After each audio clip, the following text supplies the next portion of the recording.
మొన్ననే పోసాని కృష్ణమురళిని చూసాం. పోసాని కృష్ణమురళి అనే వ్యక్తి సినిమాలో దర్శకుడు. ఆ మనిషి చేసిన తప్పల్లా ఏమిటంటే నంది అవార్డు తనకు ఇస్తే నంది అవార్డును తాను తీసుకోకుండా కుల వివక్ష పాటిస్తున్నారు అని చెప్పి ఒక స్టేట్మెంట్ ఇవ్వడం ఆయన చేసిన తప్పు.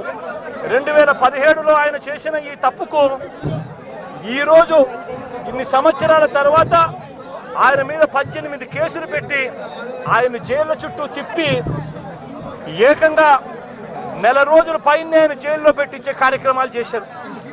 దళిత మాదిగ సామాజిక వర్గానికి సంబంధించిన మా లోక్సభ సభ్యుడు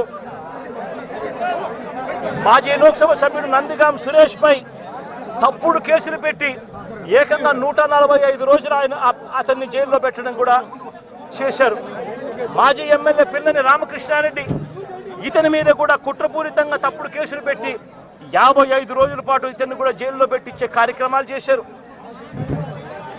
దాడులు చేసేది టీడీపీ వాళ్ళైతే జైల్లో పెట్టింది మా వాళ్ళను, వైఎస్ఆర్సీపీకి సంబంధించిన వాళ్ళను జైల్లో పెడతా ఉన్నారు.